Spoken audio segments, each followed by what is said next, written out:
നമുക്കൊരു വാക്ക് പ്രാർത്ഥിക്കാം. പരിശുദ്ധനും നിത്യനുമായ ദൈവമേ, സ്വർഗീയ പിതാവേ, അനുഗ്രഹീതമായിട്ടുള്ള ഇന്നലെ സന്ധ്യാസമയത്തിനായി സ്തുതിക്കുന്നു, സ്തോത്രം ചെയ്യുന്നു. കർത്താവേ, തിരുവെഴുത്തുകൾ ഗ്രഹിപ്പാൻ പരിശുദ്ധാത്മാവ് ദൈവം ഞങ്ങളുടെ ബുദ്ധിമുട്ടുകൾ തുറക്കുമാറാകണം. ദൈവത്തിൻ്റെ ആത്മാവിനെ രേഖപ്പെടുത്തിയിരിക്കുന്ന വചനങ്ങൾ ആത്മാവിൽ തന്നെ ഗ്രഹിപ്പാൻ ഞങ്ങളെ സഹായിച്ചാട്ടെ. ഇളവിൻ്റെ ബുദ്ധിമണ്ഡലത്തിലല്ല കർത്താവെ, ആത്മാവിൽ തന്നെ നീ ഗ്രഹിച്ചിരുന്നത്. ബുദ്ധിമണ്ഡലത്തിൽ കർത്താവ് നീ പ്രവർത്തിക്കുമാറാകണമേ എന്ന് പ്രാർത്ഥിക്കുന്നു. നിൻ്റെ അവകാശത്തോട് നീ സംസാരിച്ചാട്ടെ കർത്താവ്. നിന്റെ വരവിനായി ഒരുക്കിയാട്ടെ. യേശു ക്രിസ്തുവിൻ്റെ നാമത്തിൽ തന്നെ ആമേൻ. റോമലേഖനം ചാപ്റ്റർ 7 വേഴ്സ് 1 to 4 വരെ ഒന്ന് ഞാൻ വായിക്കുകയാണ്. മലയാളത്തിൽ ആദ്യം വായിക്കുന്നു, അത് കഴിഞ്ഞിട്ട് ഇംഗ്ലീഷിലൊന്ന് വായിക്കണം. സ്തോത്രം. സഹോദരന്മാരെ, ന്യായപ്രമാണം അറിയുന്നവരോടല്ലോ ഞാൻ സംസാരിക്കുന്നത്. മനുഷ്യൻ ജീവനോടിരിക്കുന്ന കാലത്തൊക്കെയും ന്യായപ്രമാണത്തിന് അവൻ്റെ മേൽ അധികാരമുണ്ട് എന്ന് നിങ്ങൾ അറിയുന്നില്ലയോ? ഭർത്താവുള്ള സ്ത്രീ ജീവിച്ചിരിക്കുന്ന ഭർത്താവിനോട് ന്യായപ്രമാണത്താൽ ബന്ധിക്കപ്പെട്ടിരിക്കുന്നു. ഭർത്താവ് മരിച്ചാൽ അവൾ ഭർത്തൃ ന്യായപ്രമാണത്തിൽ നിന്ന് ഒഴിവുള്ളവളായി. ഭർത്താവ് ജീവിച്ചിരിക്കുമ്പോൾ അവൾ വേറെ പുരുഷനായാൽ വ്യഭിചാരിണി എന്ന് പേർ വരും. ഭർത്താവ് മരിച്ചുവെങ്കിലോ അവൾ വേറെ പുരുഷനായാൽ വ്യഭിചാരിണി എന്ന് വരാതെ വണ്ണം ന്യായപ്രമാണത്തിൽ നിന്ന് സ്വതന്ത്രയാകുന്നു. അതുകൊണ്ട് സഹോദരന്മാരെ, നാം ദൈവത്തിന് ഫലം കായ്ക്കുമാറ് മരിച്ചിട്ട് ഉയർത്തെഴുന്നേറ്റവരായി വേറൊരുവരാകേണ്ടതിന് നിങ്ങൾ ക്രിസ്തുവിന്റെ ശരീരം മുഖാന്തരം ന്യായപ്രമാണ സംബന്ധമായി മരിച്ചിരിക്കുന്നു. സ്തോത്രം. അത് ഇംഗ്ലീഷിൽ ഒന്ന് വായിച്ചു up to verse 4. Or do you not know, brethren, for I speak to those who know the law, that the law has dominion over a man as long as he lives. For the woman who has a husband is bound by the law to her husband as long as he lives. But if the husband dies, she is released from the law of her husband. If while her husband lives, she marries another man, she will be adulteress. If her husband dies, she is free from that law, so that she is no adulteress, though she has married another man. Therefore, my brethren, you also have become dead to the law through the body of Christ, that you may be married to another, to him who was raised from the dead, that they should bear fruit to God. Okay, ഞാനത് amplified ബൈബിളിൽ വായിക്കുന്നത്. വോയിസിന് ഒരു distraction ഉണ്ടായിരുന്നു. ഞാൻ amplified ബൈബിളിൽ നിന്നൊന്ന് വായിക്കുന്നു. Do you not know, brethren, for I am speaking to men who are acquainted with the law, that legal claims have power over a person only for as long as he is alive. For instance, a married woman is bound by law to her husband as long as he lives. But if her husband dies, she is loosed and discharged from the law concerning her husband. ഇവിടെ Paul സംസാരിക്കുന്നത് ന്യായപ്രമാണം അറിയുന്ന ജൂസിനോടാണ്, റോമയിലുള്ള. കാരണം ഇതിൽ കൂടെ Paul release ചെയ്യാൻ ആഗ്രഹിക്കുന്നത് ന്യായപ്രമാണം അനുസരിച്ചത് കൊണ്ടൊരു കാര്യമില്ല, ക്രിസ്തുവിൽ തന്നെ വിശ്വാസത്തെ തന്നെ നീതീകരിക്കപ്പെടണം എന്ന്. ജൂസിന് ജെൻഡേഴ്സിൻ്റെ കാര്യം നേരത്തെ പറഞ്ഞു കഴിഞ്ഞു, ഔട്ട് ഓഫ് ക്വസ്റ്റ്യൻ.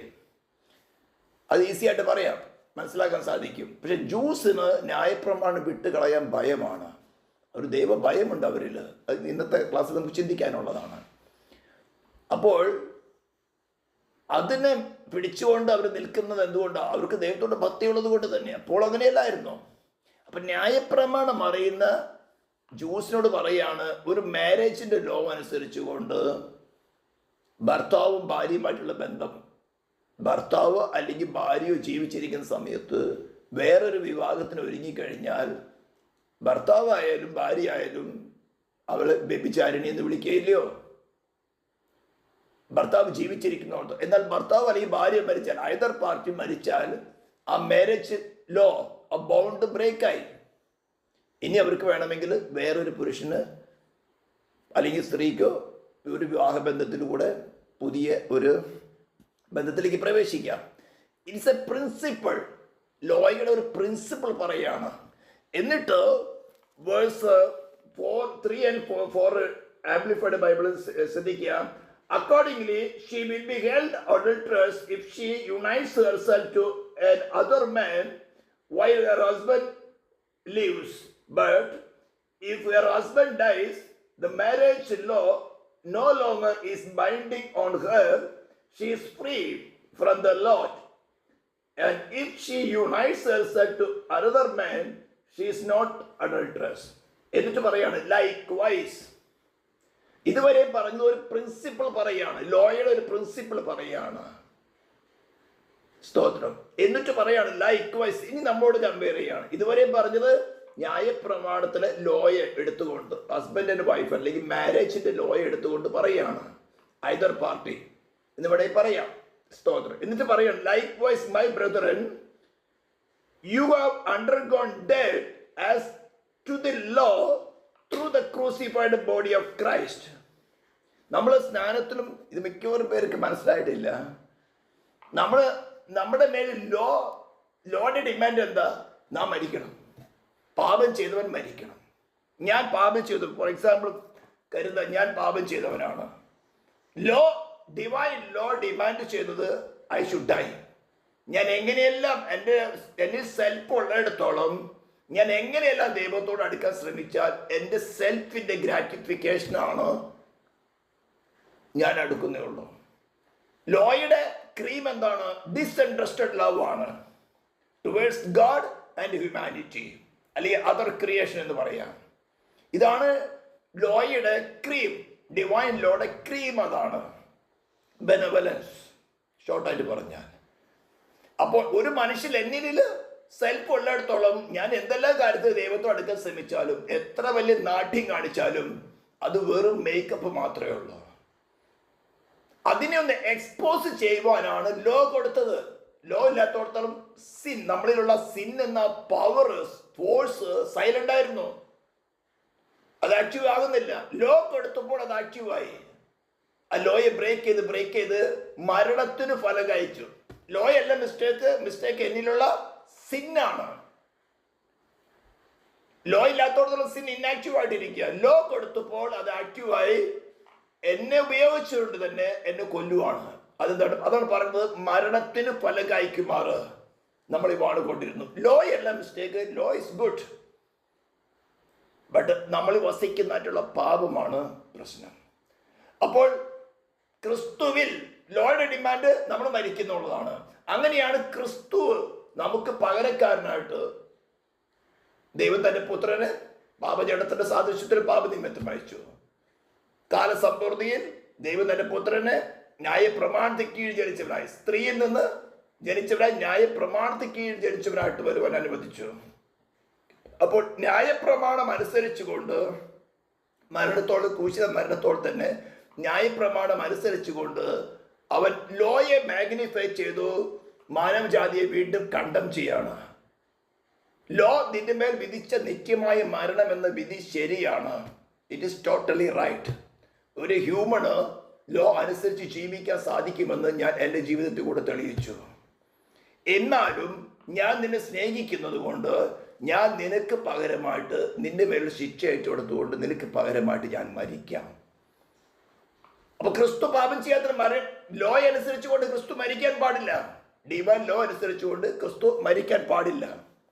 അപ്പോൾ ആ ഡിവൈൻ ലോ തന്നെ അവന് പ്രൊട്ടക്ഷൻ കൊടുക്കേണ്ടതാണ്.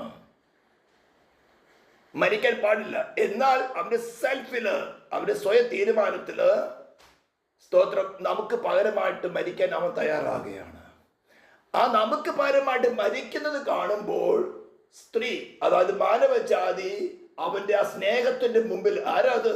സൃഷ്ടിതാവായ ദൈവം, ഇത്രയും ചരാചരങ്ങൾ സൃഷ്ടിച്ചവൻ, പരിപാലിക്കുന്നവൻ, വാക്കിന് മാറ്റമില്ലാത്തവൻ, അതേ ദൈവം തന്നെയാണ് ലൂസിഫർ സംഘത്തെ ശിക്ഷ വിധിച്ചവൻ.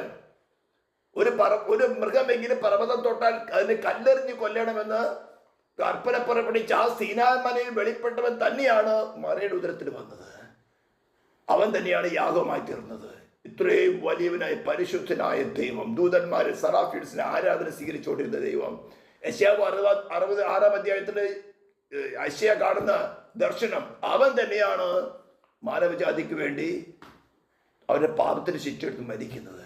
അത് ശരിക്കും മനസ്സിലാക്കുമ്പോൾ, സോള് മനസ്സിലാക്കുമ്പോൾ, പിന്നെ സോളിനകത്ത് ഒരു സെൽഫ് ഇല്ല. മനുഷ്യരാണെങ്കിൽ പിന്നെ സെൽഫ് ഉണ്ടാകില്ല. ഇത് ശരിക്കും സോളിൽ മനസ്സിലാകാത്തത് കൊണ്ടാണ് ഇന്നും മനുഷ്യർ ശടിച്ച് നിൽക്കുന്നത്. ക്രിസ്തുവിൽ എന്ത് കുറവുള്ളത്? എന്തെങ്കിലും ഒരു കുറവ് ചൂണ്ടിക്കാണിക്കാൻ പറ്റുമോ? ക്രിസ്ത്യാനികൾ വേണേൽ കാണിക്കാം, ക്രിസ്തു മതങ്ങളിൽ കുറവ് കാണിക്കാം, പെന്തിക്കോസ്തുകാരിൽ കുറവ് കാണിക്കാം. ക്രിസ്തുവിൽ ആർക്ക് എന്ത് കുറവ് കാണിക്കാൻ സാധിക്കും? ഹല്ലേലൂയ. നീ മതത്തിലോടോ ഒരു സമുദായത്തോടോ ഒരാളോടല്ല ചേരുന്നത്. നിന്റെ വീണ്ടെടുപ്പുകാരനായ വീണ്ടെടുപ്പുകാരനായ നിനക്ക് വേണ്ടി നിന്നിൽ വസിക്കുന്ന പാപത്തെ നിർജീവമാക്കുവാൻ നീ മരണം അനുഭവിക്കേണ്ട സ്ഥാനത്ത് നിനക്ക് പകരമായിട്ട് മരണം അനുഭവിച്ചതിനോടാണ് നിനക്ക് സ്നേഹമുണ്ടാകേണ്ടത്. ആ സ്നേഹത്തില് അവനുമായിട്ട് ഒന്നായി തീരുകയാണ്. ഹല്ലേലൂയ. അപ്പോൾ ക്രിസ്തു നമുക്ക് പകരമായിട്ട് മരിച്ചതുകൊണ്ട് നാം സിന്നിന് വേണ്ടി മരിക്കുന്നു. ക്രിസ്തു നമുക്ക് പകരമായി, Christ died for sin, we dead to sin. ക്രിസ്തുവിനെ നാം സ്വീകരിക്കുമ്പോൾ നമുക്ക് പകരമായി ക്രിസ്തു മരിക്കുമ്പോൾ, അല്ലെങ്കിൽ ക്രിസ്തുവിൻ നാം മരിക്കുമ്പോൾ ലോയുടെ ഡിമാൻഡ് ഫുൾഫില്ലായി. നാം മരിച്ചു. ക്രിസ്തു മരിക്കാൻ പാടില്ലാത്തതാണ്. നാം ക്രിസ്തുവിനോട് കൂടെ മരിച്ചു എന്നാണ് സ്ഥാനത്ത് നമ്മളെ പെടുന്നത്. അതായത് നമ്മുടെ ഡെഡ് ടു സിൻ, നമ്മുടെ പഴയ സിൻഫുള്ളായിരിക്കുന്ന മനുഷ്യൻ അവരോട് കൂടെ ക്രൂശിക്കപ്പെട്ടു. ഇത് മനസ്സിലാക്കി കഴിഞ്ഞാൽ അവൻ ലോയുടെ ഡിമാൻഡ് എന്നാണ്, ഞാൻ മരിക്കണം. ഞാൻ ക്രിസ്തുവിൽ മരിച്ചു. ഞാൻ ക്രിസ്തുവിൽ മരിക്കുമ്പോൾ ഞാൻ ലോയുമായിട്ടുള്ള എൻ്റെ ആ മാരേജ് ബോണ്ടേജ് ബ്രേക്കായി. I am free now. ലോയുടെ ഡിമാൻഡ് ഫുൾഫില്ലായി. ഞാൻ മരിച്ചു, ഞാൻ ഫ്രീ ആയി. ഇനി എനിക്ക് വേണമെങ്കിൽ വേറൊരു പുരുഷനാകാം. അപ്പോൾ ക്രിസ്തു ഉയർത്തെഴുന്നേറ്റതിന് ശേഷം ഒരു ഓഫർ തരികയാണ്. നിനക്ക് വേണമെങ്കിൽ ലോയെ അനുസരിച്ച് നോക്കാം, പറ്റുമോ നോക്കിക്കോ. അല്ലെങ്കിൽ I am giving an offer, receive me as your husband of your soul. എന്നിട്ട് ഞാൻ മരണത്തോളം, ക്രൂശിലെ മരണത്തോളം അനുസരണമുള്ളവരായി തീർന്നതുപോലെ നിന്നെ ഞാൻ അനുസരണത്തിൽ തികഞ്ഞവളാക്കിയെടുക്കാം. It's up to you. But both the case it is 100% must be obedient. നിനക്ക് സാധിക്കുമെങ്കിൽ ലോയെ ഒബീഡിച്ച് നോക്കിക്കോളൂ. അതാണ് പോൾ പിന്നീട് പറയുന്നത്, എനിക്ക് നല്ല ചെയ്യാൻ ആഗ്രഹമുണ്ട്, പക്ഷേ പറ്റുന്നില്ല. എന്നിലുള്ള പാപത്തിൻ്റെ മരണത്തിൻ്റെ പ്രമാണം എന്നെ അവശയാക്കി കളയും. അയ്യോ, ഞാൻ അരിഷ്യ മനുഷ്യൻ. ഹല്ലേലൂയ. ഈ അനിഷ്ട അവസ്ഥ നമ്മുടെ സോൾ ശരിക്കും മനസ്സിലാക്കുമ്പോൾ മാത്രമേ നമ്മുടെ ജീവനെ പൂർണ്ണമായിട്ട് ക്രിസ്തുവിനെ ഏൽപ്പിക്കാൻ തയ്യാറാവുകയുള്ളൂ, ക്രിസ്തുവിനെ ആശ്രയിക്കാൻ തയ്യാറാവുകയുള്ളൂ. അതുവരെ പല യുക്തികളും പല ജസ്റ്റിഫിക്കേഷനും സെൽഫ് റൈഷ്യസ്നസ്സും ഒക്കെ കൊണ്ടുവരും. ഞാൻ പാപമാണ്, ഈ സെൽഫിന് എന്ന് പറഞ്ഞാൽ ചീഞ്ഞളിഞ്ഞ സെൽഫിന് വലിയ മാനിഫെസ്റ്റേഷൻസ് ഉണ്ട്. കള്ളുകുടിക്കും അതേ സാധനം തന്നെ വളരെ പാവമായ സ്വഭാവം കാണിക്കും. ഇതെല്ലാം തന്നെ ക്രിസ്തു വസിക്കാത്തോടുള്ള ഇതെല്ലാം തന്നെ സെൽഫിന്റെ ഡിഫറെന്റ് മാനിഫെസ്റ്റേഷൻ ആണ്. ലോ പറയും, നിന്റെ ഈ നാടകം ഒന്നും എൻ്റെ അടുത്ത് വേണ്ട, നിന്റെ ഉള്ളിലിരിക്കുന്ന എന്താണ് എനിക്കറിയാം. Crucify that. അതാണ് നമ്മൾ സ്നാനക്കുളത്തിൽ സിഗ്നിഫൈ ചെയ്യുന്നത്. So we died together with Christ. So from the bondage of the law, ഇന്ന് നമ്മൾ ലോയ്ക്ക് വൈഫല്ല, നാം ക്രിസ്തുവിനെ നമ്മുടെ സോളിന്റെ ഹസ്ബൻഡായി സ്വീകരിക്കുകയാണ്. Then that bondage of the law is free, released. പിന്നെ നാം ക്രിസ്തുവിനോട് ഒന്നായി ചേർന്നു. ഇവിടെയാണ് പെന്തക്കോസ്തുകാർക്ക് ഫെയിലിയർ പറ്റിയിരിക്കുന്നത്. പിന്നെ തോന്നിയ പോലെ ജീവിക്കാം. അതാണ് റൈഷ്യസ്നെസ്. എന്താ ജസ്റ്റിഫിക്കേഷൻ ഡെഫിനിഷൻ? എന്താണ്? Making someone righteous to be justified by God. ഇത് ഫൈനലായിട്ട് നടക്കുകയുള്ളൂ.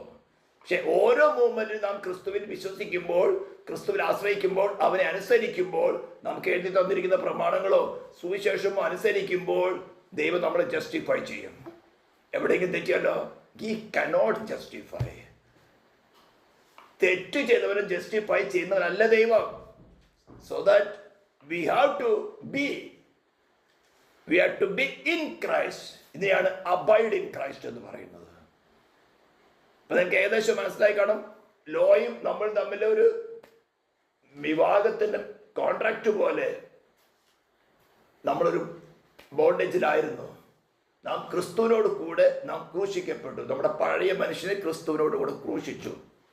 അങ്ങനെ ലോയുടെ ഡിമാൻഡ്, നീ മരിക്കണം, ഫുൾഫില്ലായി. പിന്നെ നമ്മൾ ലോയുമായിട്ട് ബന്ധമില്ല. നാം മരിച്ചു ക്രിസ്തുവിൽ.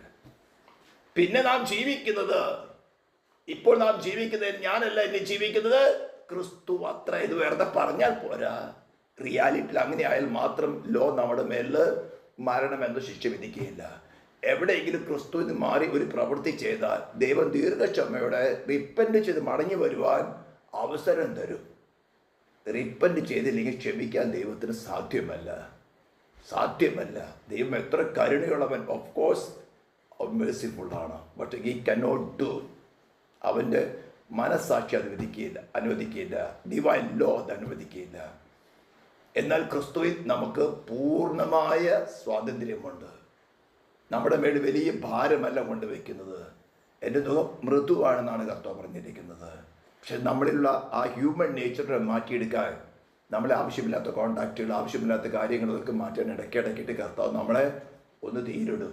അപ്പോൾ നമുക്ക് മനസ്സിലാകും എന്താ എൻ്റെ കുറവ്. കർത്താവ് എനിക്ക് മനസ്സിലായി, എൻ്റെ സംസാര ഭോഗങ്ങൾ, എൻ്റെ പ്രവൃത്തികൾ, ആവശ്യമില്ലാത്ത കൂട്ടുകെട്ടുകൾ, അല്ലെങ്കിൽ എന്നോട് സെൽഫിൻ്റെ ഡിസയർസ്, ഈ ലോകത്തിലുള്ള എൻ്റെ ആശ്രയങ്ങൾ, കർത്താവ് എനിക്ക് മനസ്സിലായി, ഞാൻ അടിയറവ് വയ്ക്കുന്നു. നമ്മുടെ സോളിന് മനസ്സിലാകത്തക്കവണ്ണം, നമ്മുടെ ബുദ്ധിക്ക് മനസ്സിലാകത്തക്കവണ്ണം പരിശുദ്ധാത്മാവ് വെളിപ്പെടുത്തി തരും. ഇത് നിൻ്റെ കുറവാണ്, യു ഹാവ് ടു റിനൗൺസ്. ചെയ്തില്ലെങ്കിലാണ് പിന്നെ പെർസിക്യൂഷൻസ് വരുന്നത്. ചിലപ്പോൾ രോഗങ്ങളായിരിക്കാം, ചില വിഷയങ്ങളൊക്കെ വരുന്നത്. അപ്പോൾ ശോധനയാണ് എന്നൊക്കെ ക്രൂശാണെന്ന് പറഞ്ഞിട്ട് കാര്യമില്ല. സോൾ ശരിക്കും മനസ്സിലാക്കി തരും. നമ്മുടെ മെമ്മറിക്കകത്ത് റെക്കോർഡ് ചെയ്യും. എന്തുകൊണ്ടാണ് നിരസിച്ചതെന്നുള്ള റീസണും കൂടെ റെക്കോർഡ് ചെയ്യും. വെള്ളസിംഹാസനത്തിന് മുമ്പ് ഇത് വെളിപ്പെടും. ഇനി ഇപ്പം നിങ്ങൾക്ക് ആ ഡൗട്ട് ഏകദേശം മാറി എന്ന് തോന്നുന്നു. അമിസ്തോത്രമായിട്ട് അതിൻ്റെ വേഴ്സ് 5 വായിക്കുകയാണ്. When we were living in the flesh, mere physical lives, the sinful passions that were awakened and aroused up by the law were constantly operating in our natural powers, in our bodily organs, in the sensitive appetites and wills of the flesh, so that we were born fruits of death. ആ first മാരേജിൽ നമ്മളിൽ law വരുന്നത് കൊണ്ട് ആ ലോയുടെ demand വരുന്നപ്പോഴൊക്കെ എപ്പോഴൊക്കെ എന്ത് ചെയ്യുന്നു, നാം ലോയെ break ചെയ്ത് കൊണ്ടേയിരുന്നു. അങ്ങനെ നമ്മൾ മരണത്തിന് ഫലം കഴിക്കുന്നവരായി. എന്നാൽ അതിൽ നിന്ന് ആ ബോണ്ടേജ് നമ്മൾ ക്രിസ്തുവിൽ ക്രൂശിക്കപ്പെട്ടിട്ട്, ക്രിസ്തുവിൽ നാം മരിച്ച് അടക്കപ്പെട്ട് ഉയർത്തെഴുന്നേൽക്കുമ്പോൾ പുനരുദ്ധാന ശക്തി, അല്ലെങ്കിൽ ഉയർത്തെഴുന്നേറ്റ് ക്രിസ്തു നമ്മുടെ ഹൃദയത്തിൽ സ്വീകരിക്കുമ്പോൾ ഒരു വീണ്ടും ജനനം നടക്കുകയും അവിടുന്ന് തുടങ്ങിയാണ് ജീവന്റെ ആത്മാവിന്റെ പ്രമാണം വരുന്നുള്ളൂ. അതുവരെ പാപത്തിന്റെ പ്രമാണത്തിലായിരുന്നു. ആ ബോണ്ടേജ് മാറി ക്രിസ്തുവിനെ ഉയർത്തെഴുന്നേറ്റ് ക്രിസ്തു നമ്മുടെ ഹൃദയത്തിൽ സ്വീകരിക്കുമ്പോൾ മാത്രമേ ജീവന്റെ ആത്മാവിന്റെ പ്രമാണം വരുന്നുള്ളൂ. അപ്പോൾ പറയാണ് ദൈവത്തിന് ഫലം കഴിക്കുമ്പോൾ. Verse 6, but now we are discharged from the law and have terminated all intercourse with it, having died to what once restrained and held us captive. So now we were not under obedience to the old code of written regulations, but under obedience to the prompting of the Spirit in newness of life. ജീവന്റെ പുതുക്കത്തിൽ. Hallelujah. ഇപ്പം clear ആയിട്ട് മനസ്സിലായിക്കണം. ക്രിസ്തുവിനെ ഉയർത്തുന്നവരായ ക്രിസ്തുവിനെ നമ്മുടെ ഹൃദയത്തെ സ്വീകരിച്ച് അനുസരിച്ചാൽ ജീവന്റെ പ്രമാണം, ആത്മാവിന്റെ പ്രമാണം അനുസരിച്ചുകൊണ്ട് നടക്കുകയാണ്. അല്ലെങ്കിൽ പാപത്തിന്റെ മരണത്തിന്റെ പ്രമാണം. അപ്പോൾ എപ്പോഴെങ്കിലും നമ്മൾ ജഡത്തിന്റെ പ്രവൃത്തികൾ, അതിന് കുറേ ലിസ്റ്റ് ബൈബിളിലുണ്ട്. അസൂയ, പക, പിണക്കം, വിഗ്രഹാരാധന, ഒത്തിരി ഉണ്ട്. ഇത് കുറച്ച് മാനിഫെസ്റ്റേഷൻ മാത്രമേ പോൾ ചെയ്തിട്ടുള്ളൂ. ആയിരക്കണക്കിന് 10,000-കണക്കിന് മാനിഫെസ്റ്റേഷൻസ് ഉണ്ട്. പോളിന്റെ കാലത്ത് ആർക്കും വലിയ അധികാരമോഹമൊന്നും ഉണ്ടായിരുന്നില്ല. ഇപ്പോൾ ഇലക്ഷന്റെ മേലെ ഇലക്ഷനാണ്. രാഷ്ട്രീയ പാർട്ടികൾ വോട്ട് പിടിക്കുന്ന പോലെ വോട്ട് പിടിക്കാൻ വേണ്ടി ഇലക്ഷനാണ്. അവിടെ അന്ന് പോളിന്റെ കാലത്ത് ഉണ്ടായിരുന്നെങ്കിൽ പോൾ അത് എഴുതി വെക്കുമായിരുന്നു. പോളിന്റെ കാലത്ത് ബ്യൂട്ടി പാർലറൊന്നും ഇല്ലായിരുന്നു. എന്നിട്ട് പോൾ പറഞ്ഞു, ഈ ഈജിപ്തിലെ സഹോദരിമാര് മുടി പിന്നിയ മുടി, ഈജിപ്തിന്റെ പണ്ടത്തെ വീഡിയോകൾ ഇന്ന് നോക്കിയാൽ കാണാൻ സാധിക്കും കുറച്ചൊക്കെ. ഈ മുടിയെ വലിയ രീതിയിൽ അലങ്കരിക്കുന്ന പരിപാടി ഉണ്ട്. സ്വർണത്തിന്റെ ക്ലിപ്പുകളൊക്കെ വെച്ച് വലിയ രീതിയിൽ അലങ്കരിക്കുന്ന പരിപാടികൾ ഉണ്ടായിരുന്നു. അതിനോട് കമ്പയർ ചെയ്തിട്ടാണ് പറയുന്നത്, നിങ്ങൾ പിന്നിയ മുടി എന്ന് പറഞ്ഞാൽ നമ്മുടെ സഹോദരിമാരും മുടിയൊന്നും മെടഞ്ഞിടുന്നതിന് തെറ്റല്ല പറയുന്നത്. അതിനെ നീ അലങ്കരിക്കാൻ പോയാൽ, അതിന് നിന്റെ സോള് ഇഷ്ടപ്പെടുകയാണെങ്കിൽ you are doing the works of flush, മരണത്തിന് ഫലം കായ്ക്കുകയാണ്. അത് നമ്മളിനി റോമാലേഖനം 12-ാം അധ്യായം പഠിക്കുമ്പോൾ പറയാം അതിൻ്റെ കാര്യങ്ങളൊക്കെ. അപ്പം മനസ്സിലാകും നമ്മുടെ ശരീരം ജീവനും വിശുദ്ധിയും ദൈവത്തിന് പ്രസാദമുള്ള യാഗമായിട്ടാണോ പോകുന്നത് അല്ലയോ എന്ന്. സ്തോത്രം. ഇപ്പോൾ 7th ചാപ്റ്ററിലെ ഡൗട്ട് ഞാൻ ക്ലിയർ ചെയ്യാണ്. ഇനി ഞാൻ വളരെ ഷോർട്ടായിട്ട് ചാപ്റ്റർ 9, 10, 11 കുറിച്ച് പറയാണ്. That deals with the God's plan towards Israel as a nation. ഇപ്പോൾ ജൂ ആയിരുന്നാലും ജെണ്ടയിലായിരുന്നാലും ഒരേ ഒരു വഴിയുള്ളൂ നീതീകരിക്കപ്പെടുവാൻ, ക്രിസ്തുവിലുള്ള വിശ്വാസം. എന്നാൽ മുഴുവൻ പുസ്തകം നാം പഠിക്കുമ്പോൾ ഇസ്രായേലിന്, അതായത് ചർച്ച് എടുക്കപ്പെട്ടതിന് ശേഷം വീണ്ടും ന്യായപ്രമാണത്തിൽ കൂടെ ജൂസിന് രക്ഷ പ്രാപിക്കാൻ വഴിയുണ്ട്. ആന്റി ക്രൈസ്റ്റിന്റെ കാലത്ത് അനേക രക്ഷ പ്രാപിക്കുന്നുണ്ട്. 144,000 പേര് മുദ്രയിടുന്നു. ഹല്ലേലൂയ. അവരൊക്കെയും ജീവൻ വെച്ചു കൊടുക്കേണ്ടി വരുന്നതാണ്. 6-ാം അധ്യായത്തിൽ അവരുടെ സോളിൽ അവിടെ കാണുന്നുണ്ട്. ഹല്ലേലൂയ. അങ്ങനെ ഇസ്രായേലിന്, ജൂസിന് സഭ എടുക്കപ്പെട്ടതിന് ശേഷം ഓപ്ഷൻ ഉണ്ട്. അത് നമ്മൾ പ്രവചന പുസ്തകം, ഇവൻ സിഗയിലെ പ്രവചന പുസ്തകം 36, 37, 32 അധ്യായങ്ങളൊക്കെ വായിച്ചാൽ അതിൻ്റെ ഫിസിക്കലായിട്ടുള്ള അപ്പിയറൻസ് നമ്മളിപ്പോൾ ഇസ്രായേലിൽ കാണുന്നത്. അസ്ഥി, അവരുടെ ശവക്കുഴികളെ തുറന്നു, അസ്ഥിയോട് വന്നു ചേർന്നു. ചിതറിപ്പാർക്കുന്ന സ്ഥലങ്ങളിൽ അവർ ഇന്ന് മഹാസൈന്യമായിട്ട് നിൽക്കുന്നു. തരിശു ഭൂമിയായി കിടന്ന മരുഭൂമിയോട് കൽപ്പന ഉറപ്പെടുവിക്കുകയാണ് 36-ാം അധ്യായത്തിൽ. എൻ്റെ ജനമായ ഇസ്രായേൽ വരുന്നത് കൊണ്ട് പർവ്വതങ്ങളെ എൻ്റെ ജനത്തിനു വേണ്ടി ഫലം കായ്ക്കും. ഇസ്രായേൽ ഇന്ന് അഗ്രികൾച്ചറിൽ ടോപ്പായി നിൽക്കുകയാണ്. ദൈവത്തിൻ്റെ പ്രവചനങ്ങളൊക്കെ അങ്ങനെ തന്നെ നടക്കുക. സ്തോത്രം. അത് ഫിസിക്കലായിട്ടുള്ളതാണ്. എന്നാൽ അതേപോലെ തന്നെ മെറ്റീരിയൽ ആയിട്ടൊരു കാര്യം, അവരുടെ കല്ലായിരിക്കുന്ന ഹൃദയം മാറ്റി അവർക്ക് മാംസളമായ ഒരു ഹൃദയം കൊടുക്കുന്നു പറഞ്ഞാൽ ഇപ്പോൾ നടന്നിട്ടില്ല. ഇപ്പോഴൊരു ജൂബിലോട് യേശുവിനെ കുറിച്ച് പറയുമ്പോൾ ചിലപ്പോൾ ചെള്ളത്തടി കിട്ടും. തച്ചൻ്റെ മകനാണ് ചോദിക്കും. എന്തോന്നറിയാവോ? ഇസ്രായേലെ കേൾക്കുക, നിന്റെ ദൈവമായ യഹോവ ഏകൻ എന്നാ അവർ പറയുന്നത്. പിന്നെ നിങ്ങൾക്ക് എത്ര ദൈവമാണെന്ന് ചോദിക്കും. പെന്തക്കോസ്തുകാരുടെ ഈ ക്വസ്റ്റ്യൻ ചോദിച്ചാൽ എനിക്ക് എത്ര ദൈവമുണ്ട്? 3 അല്ല 1 അല്ല 4 അല്ല 2. ഇങ്ങനെയായിരിക്കും. ഇസ്രായേലെ കേൾക്കുക, നിന്റെ ദൈവമായ യഹോവ ഏകൻ. ഇതിൻ്റെ പേരിലാണ് ഏറ്റവും വലിയ സിനഗോഗുകളും സുനക ദോസുകളൊക്കെ നടത്തുന്നത്. അവസാനം കോൺസ്റ്റന്റൈൻ വാള് വെച്ചിട്ടായിരുന്നു. അന്നത്തെ സ്ക്രൈബ്സിനോട് പറഞ്ഞു 3 ആണോ 1 ആണോ എഴുതണം. അങ്ങനെയാണ് നിക്ക സുനക ദോസിൽ വിശ്വാസ പ്രമാണം കൊണ്ടുവന്നത്. എല്ലാം കള്ളത്തരം. ഇനിയോ അതിന് നമ്മുടെ സബ്ജക്റ്റ് അതല്ല. അപ്പോൾ ഇസ്രായേലിനെ കുറിച്ച് ഞാൻ ജസ്റ്റ് ബ്രീഫായിട്ട് പറഞ്ഞു. ചാപ്റ്റർ 9, 10, 11 വളരെ വ്യക്തമായിട്ട് വിവരിക്കുകയാണ്. 11 ഇപ്പം സമയം കുറവുകൊണ്ട് 11 മാത്രം വായിക്കാൻ നമ്മൾ ഡീറ്റെയിൽ ആയിട്ട് പഠിക്കുമ്പോൾ നമുക്ക് വായിക്കാൻ. 9ന്റെ സ്റ്റാർട്ടിംഗ് ഒന്ന് ഞാൻ വായിക്കുകയാണ്. എന്നാൽ ക്രിസ്തുവിൻ സത്യം പറയുന്നു, ഞാൻ പറയുന്നത് മോഷ്കല്ല, എനിക്ക് വലിയ ദുഃഖവും ഹൃദയത്തിൽ ഇടപെടാതെ നോവുമുണ്ട്. എന്ന് എൻ്റെ മനസ്സാക്ഷി എനിക്ക് പരിശുദ്ധാത്മാവ് സാക്ഷിയായിരിക്കുന്നു. ജഡപ്രകാരം എൻ്റെ ചർച്ചക്കാരായ എൻ്റെ സഹോദരന്മാർക്ക് വേണ്ടി ഞാൻ തന്നെ ക്രിസ്തുവിനോട് വേറിട്ട് ശാപഗ്രസ്തനാകുവാൻ ആഗ്രഹിക്കുമായിരുന്നു. അവർ ഇസ്രായേൽ, പുത്രത്വവും തേജസ്സും നിയമങ്ങളും ന്യായപ്രമാണവും ആരാധനയും വാഗ്ദത്തങ്ങളും അവർക്കുള്ളവ. പിതാക്കന്മാർ അവർക്കുള്ളവർ തന്നെ. ജഡപ്രകാരം ക്രിസ്തുവിന് അവരിൽ നിന്നല്ല ഉത്ഭവിച്ചത്. അവൻ സർവ്വത്തിനും മീതെ ദൈവമായി എന്നേക്കും വാഴ്ത്തപ്പെട്ടവരാമേ. അപ്പൊ ഇസ്രായേലിലെ തെരഞ്ഞെടുപ്പിനെ കുറിച്ചുകൊണ്ട്, ആസ് എ നേഷൻ തെരഞ്ഞെടുപ്പിനെ കുറിച്ചുകൊണ്ട് പൗലോസ് കുറച്ച് ഉയർത്തി തന്നെ പറയുകയാണ്. ഹല്ലേലൂയ. ഇനി 11-ാം അധ്യായത്തിന്റെ കൺക്ലൂഷനിലേക്ക് വരുമ്പോൾ പോൾ പറയുന്നത്, സ്തോത്രം, അതിന്റെ ഒലിവ് മരത്തിന്റെ കാര്യം പറഞ്ഞുകൊണ്ട് ചില കാര്യങ്ങൾ പറയുകയാണ്. ഞാൻ അതിന്റെ വേഴ്സ് 13 ഓൺവേഴ്സ് വായിക്കാൻ പെട്ടെന്ന്. എന്നാൽ ജാതികളെ നിങ്ങളോട് ഞാൻ പറയുന്നത്, ജാതികളുടെ അപ്പസ്തോലനായിരിക്കാൻ ഞാൻ എൻ്റെ സ്വജാതിക്കാർക്ക് വല്ലവിധേനയെ സ്പർദ്ധ ജനിപ്പിച്ച് അവരെ ചിലരെ രക്ഷിക്കാമോ എന്ന് വെച്ച് തന്നെ ഞാൻ എൻ്റെ ശുശ്രൂഷയെ പുകഴ്ത്തുന്നു. അവിടെ ഭ്രംശം ലോകത്തിന് നിരപ്പിന് ഹേതുവായെങ്കിൽ അവിടെ അംഗീകാരം മരിച്ചവരുടെ ഉയർപ്പ് എന്നാൽ അതെന്താകും? ആദ്യ ഭാഗം വിശുദ്ധമെങ്കിൽ പിണ്ടം മുഴുവനും അങ്ങനെ തന്നെ. വേർ വിശുദ്ധമെങ്കിൽ കൊമ്പുകളും അങ്ങനെ തന്നെ. കൊമ്പുകളിൽ ചിലത് ഒടിച്ചിട്ട് കാട്ടൊലിവായി നിന്നെ അവയുടെ ഇടയിൽ ഒട്ടിച്ചു ചേർത്ത് ഒലിവ് മരത്തിന്റെ ഫലപ്രദമായ വേരിന് പങ്കാളികളായി തീർത്തു. എങ്കിലോ കൊമ്പുകളുടെ നേരെ പ്രശംസിക്കരുത്.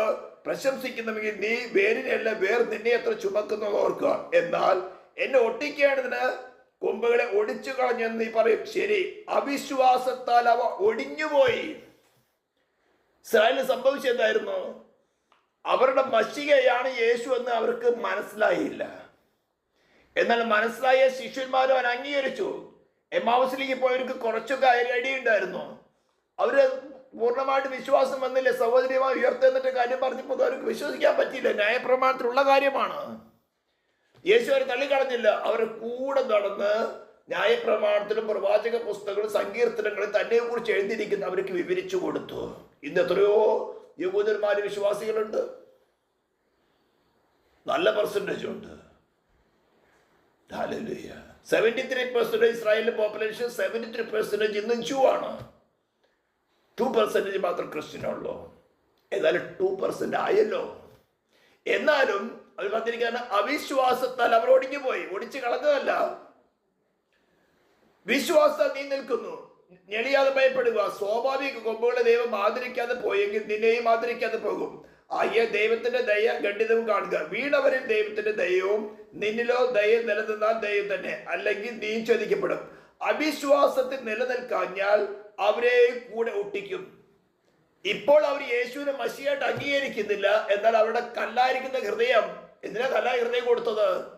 ദൈവത്തോട് അടുക്കുവാൻ പോലും യോഗ്യതയില്ലാത്ത നമുക്ക് ഒരു അല്പസമയത്തേക്ക് ഒരു ചാൻസ് തന്നതാ, നമ്മെ കൂടെ സ്നേഹിക്കുന്നത് കൊണ്ട്. അത് വളരെ സ്ഥലങ്ങളിൽ സങ്കീർത്തനങ്ങളിലും അവിടെ ഇവിടെയൊക്കെയും ജാതികളുടെ രക്ഷയെക്കുറിച്ച് പറഞ്ഞിട്ടുള്ളതാ. അവർ അവിശ്വാസത്തിൽ നിലനിൽക്കാഞ്ഞാൽ അവരെ കൂടെ ഒട്ടിക്കും. ഇത് കൺക്ലൂഷനാണ്. അവരുടെ കല്ലായിരിക്കുന്ന ഹൃദയം മാറ്റി മാംസലമായ ഹൃദയം കൊടുക്കും. അവരിൽ അവന്റെ ആത്മാവിന് പകരും. കുത്തിയവെങ്കിലേക്ക് അവർ നോക്കും. ഗോത്രമായിട്ട് അവർ വിലപിക്കും. അത് ആന്റിക്രൈസ്റ്റിന്റെ അവസാന സമയത്ത് നടക്കുന്ന കാര്യമാണ്. ദൈവം അവരെ വീണ്ടും ഒട്ടിക്കും. ഇന്ന് റീപ്ലേസ്മെന്റ് തിയറി എന്ന് പറഞ്ഞുകൊണ്ട് കർത്താവ് തന്നെ പറഞ്ഞിരിക്കുന്ന പല ഉപമകൾ എടുത്തുകൊണ്ട് അവയെ ഇസ്രായേലിനെ ഉപേക്ഷിച്ച് കളഞ്ഞു, ഇന്ന് ചർച്ച മാത്രമേ ഉള്ളൂ എന്ന് പ്രസംഗിക്കുന്നവരുണ്ട്. നോ, ഇസ്രായേലിനെ കുറിച്ചുള്ള ദൈവത്തിന്റെ വാഗ്ദത്തങ്ങൾ മാറുന്നില്ല. അവർ കുത്തിയമെങ്കിലേക്ക് നോക്കുന്ന ഒരു സമയം വരും. പക്ഷേ സഭ എടുക്കപ്പെട്ടതിന് ശേഷം, സഭ എടുക്കപ്പെടുന്നവരേക്കും അവർക്കും നമുക്കും ഒരേ ഓപ്ഷനേ ഉള്ളൂ, ക്രിസ്തു മുഖാന്തര വിശ്വാസത്തിലുള്ള നീതീകരണം. അത് കഴിഞ്ഞാൽ വീണ്ടും ലോ ഇംപ്ലിമെന്റ്. കൃപായുഗം തീർന്നു. പിന്നെ വീണ്ടും ലോയാണ്. അവിടെയാണ് യാക്കോബിന്റെ കഷ്ടകാലം. തല വെച്ച് കൊടുക്കാൻ തയ്യാറാവുന്നവന് രക്ഷ പ്രാപിക്കാം. 144,000 പേര്, ഓരോ ഗോത്രങ്ങളിൽ 12,000 പേരെ വെച്ച് ദൈവം മുദ്രയുടെ മാറ്റിയാണ്. അവർ രക്ഷിക്കപ്പെടും, അവർ നശിച്ചു പോകുന്നില്ല. ഹല്ലേലൂയ. അങ്ങനെ ആ കാലഘട്ടത്തിലും ഒരു രക്ഷയുണ്ട്. അത് ജ്യൂസിന് മാത്രം, ജെൻഡൈൽസിന് ഇല്ല. ജെൻഡൈൽസ് അവിടെ ശിക്ഷിക്കപ്പെടുന്ന, ഉപദ്രവിക്കപ്പെടുന്ന, ആന്റിക്രൈസ്റ്റിനെ ഉപദ്രവിക്കപ്പെടുന്ന ജ്യൂസിന് ഏതെങ്കിലും വിധത്തിൽ സഹായം ചെയ്താൽ 1000 ആണ്ട് വാഴ്ചയിലേക്ക് പ്രവേശിക്കാനുള്ള ഒരു അനുഗ്രഹമുണ്ട്. അതാണ് മത്തായി സുവിശേഷം 25-ാം അധ്യായത്തിൽ പറഞ്ഞിരിക്കുന്ന ഷീപ്സ്.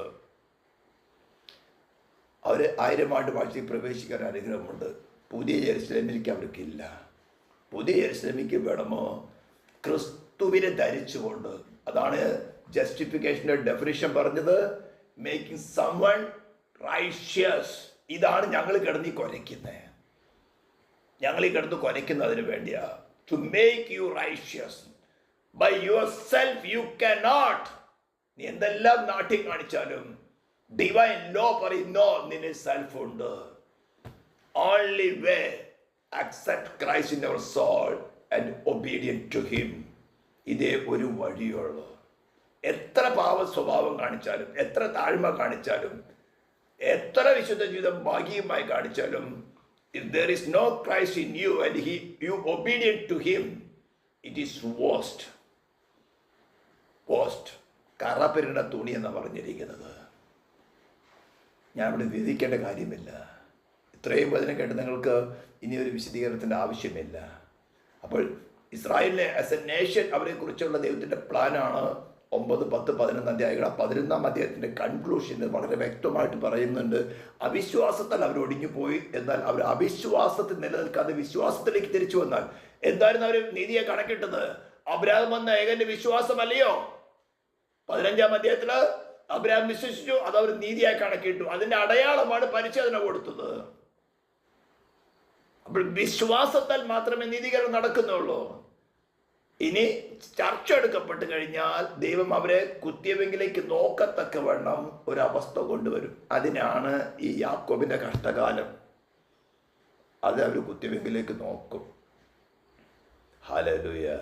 അതുകൊണ്ട് ഇപ്പോൾ കിട്ടിയിരിക്കുന്ന ഈ സഭ ചർച്ച എടുക്കപ്പെടുന്നവരേക്കും ഈ കൃപായുഗ കാലത്ത് നീതീകരിക്കപ്പെടുമെന്ന് നോക്കുക. ഞങ്ങളെ ഏൽപ്പിച്ചിരിക്കുന്ന ശുശ്രൂഷ എന്താ? യേശു ക്രിസ്തു മുഖാന്തരം ലോകത്തെ ദൈവത്തോട് നിരപ്പിക്കുക. നിങ്ങൾ നിരപ്പിക്കണമെങ്കിൽ ഒരേ വഴിയുള്ളൂ, നിങ്ങളുടെ സെൽഫിനെ എക്സ്പോസ് ചെയ്ത് നിങ്ങളെ കൊണ്ട് അതിനെ ക്രൂശിപ്പിക്കണം.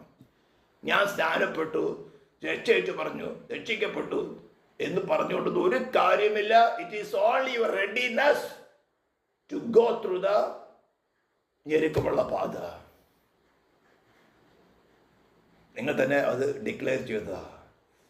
ഇനിയാണ് നിങ്ങളെ പണിതെടുത്ത് നിങ്ങളെ റൈഷ്യസ് ആക്കി തീർക്കുന്നത്. റൈഷ്യസ് ആകണമെങ്കിൽ ഒരേ ഒരു മാർഗമുള്ളൂ, നിങ്ങൾ ക്രിസ്തു വെളിപ്പെടണം.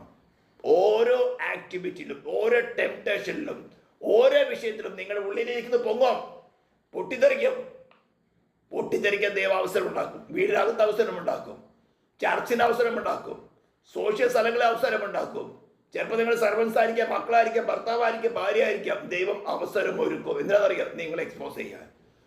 അവിടെ ജയിക്കാൻ യുക്തി പറഞ്ഞിട്ടൊന്നും കാര്യമില്ല. കർത്താവേ, എനിക്ക് മനസ്സിലായി, ഞാൻ ഇതാ സാധനം,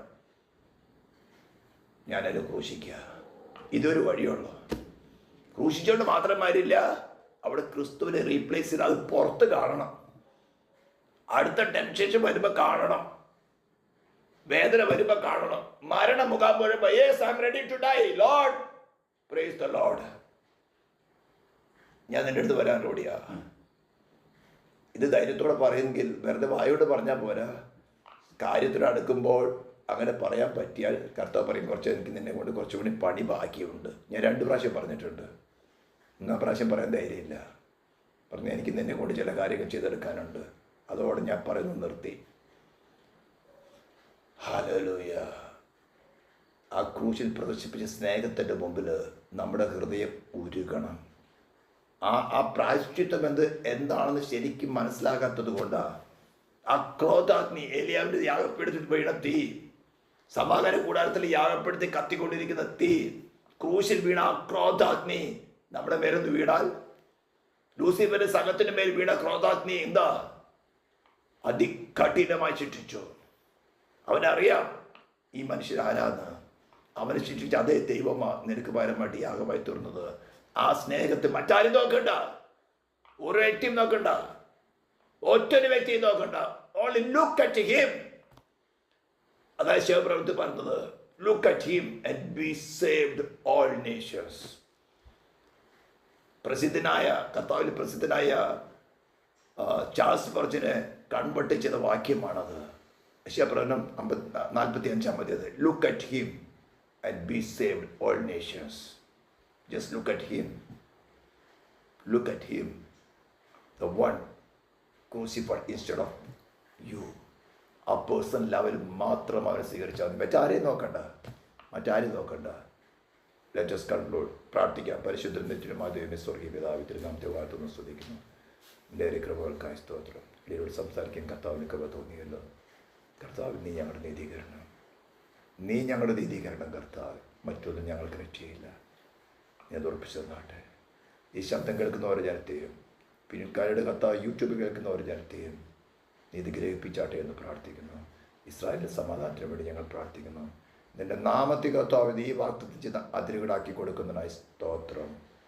യേശു ക്രിസ്തുവിൻ്റെ നാമത്തിൽ തന്നെ ആമേൻ. നമ്മുടെ കർത്താവ് യേശു ക്രിസ്തുവിൻ്റെ കൃപയും പിതാവായ ദൈവത്തിൻ്റെ സ്നേഹവും പരിശുദ്ധാത്മ ദൈവത്തിൻ്റെ സഹവാസവും കൂട്ടായ്മയും നാം ഓർത്ത് പ്രാർത്ഥിച്ച ഓരോ വിഷയത്തിന്മേൽ, കേട്ട വചനത്തിന്മേൽ, എടുത്തു തീരുമാനങ്ങളുടെ മേൽ, ഹല്ലേലൂയ, അനുഗ്രഹിച്ച അനുഗ്രഹങ്ങളിന്മേൽ ചെയ്ത ശുശ്രൂഷകളിന്മേൽ ഈ നിമിഷം തുടങ്ങി നമ്മുടെ കർത്താവായ യേശു ക്രിസ്തുവിൻ്റെ മേഘപ്രത്യക്ഷത വലിയ പ്രവർത്തിക്കുമാറാകട്ടെ. ക്രിസ്തു യേശുവിൽ ചെയ്ത് നൽകിയ ദൈവത്തെ കരങ്ങളോട്ടി നമുക്ക് ഒരിക്കൽ കൂടെ സ്തുതിക്കാം. Hallelujah, hallelujah, hallelujah. ആമേൻ. കർത്താവായ യേശുവേ വരയണമേ. സ്തോത്രം. Thank U.